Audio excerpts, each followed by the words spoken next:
Hi everybody. It's pretty dang cold. Well, what is this I'm building, you say to yourself? Well, now I bought a bundle of mini motor parts off of eBay. I've got the frame, forks, the rear shocks, a couple of wheels, chain sprocket, disc, a couple of bits. And what I thought I'd do is this is the frame off one of the old bikes. I cut up the front half of it. I thought I might make an e-scooter. I've been picking bits up here and there because I thought about buying one. I see one of these what they call Velofaro things that they cost, well over £1,000. And then I saw a YouTube video of a guy powering a e-bike using the Ego battery.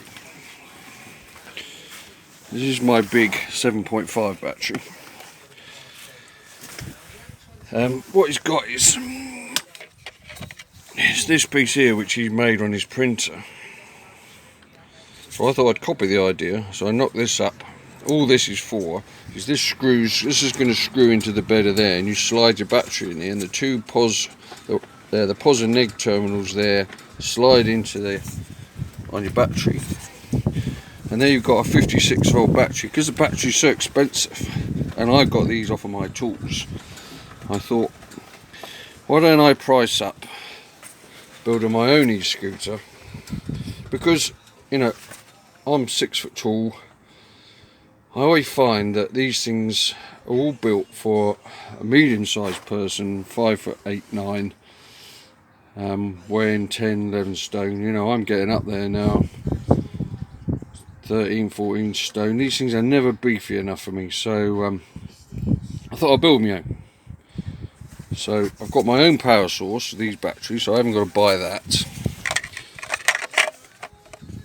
Got my 3D printed parts, so I haven't got to buy that because he sells them for $30 plus postage.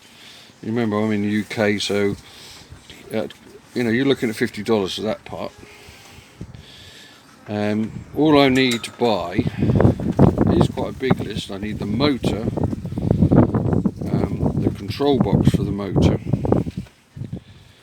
and now I've got this tyre. This tyre is going to fits on the mini moto rim. I got that for 99p. Trawled through Facebook for months, and then saw this on there because these tyres cost 40 quid. So I found that one, so that can go. That's going to be my back wheel.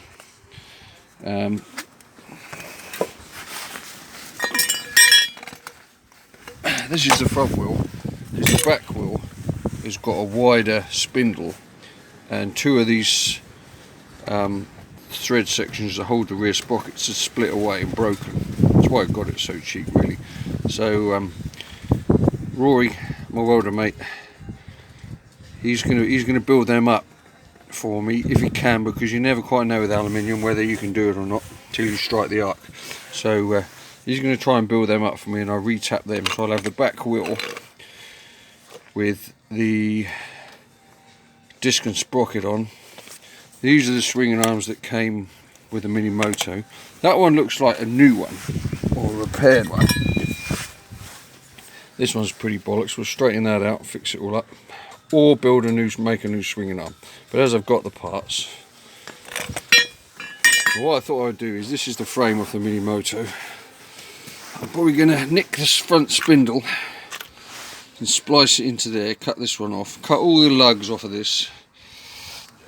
And that's quite a nice bed there. Battery fits in there nice depth.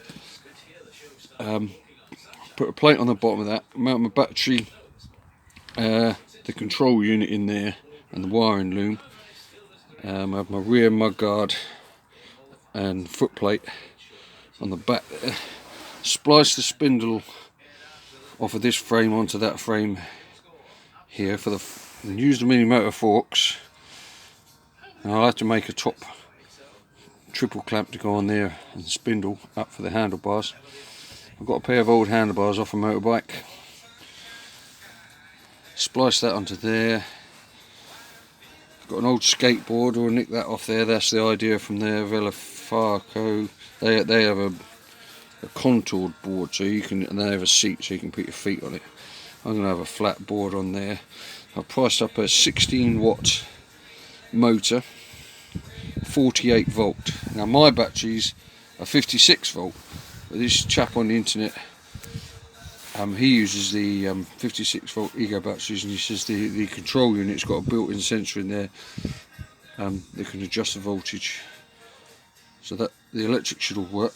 Because you know I'm really good at electrics. I've got a tail light coming and some spot lamps I bought off Wish for next to nothing. They take about 10 years to arrive. So this is my winter project. Because I live right next to an old railway track, and the beach isn't far away. So I thought this might be a good project. I can whiz up and down and do a bit of off-roading. Here, because the front, well, just looking at the same place that's got the motor and the control section, has got front wheels.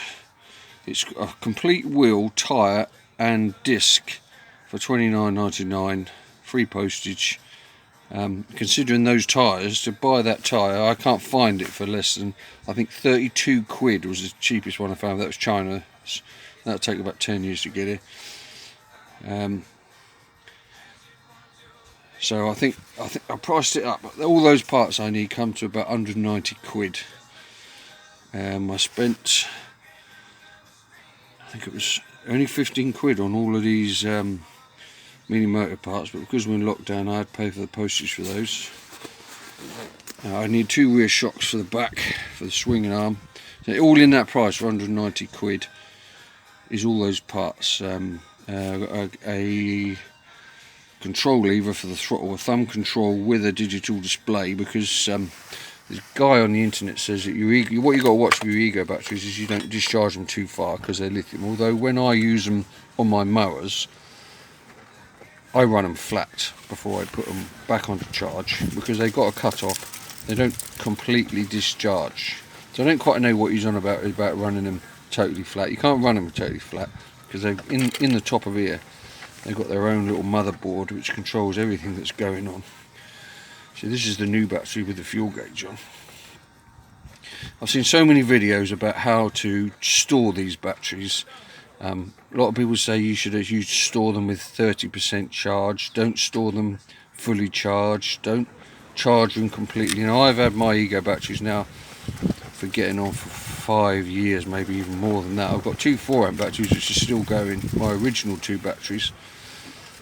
I had a 6-amp battery which fell out of the van and it damaged the motherboard in the top of here.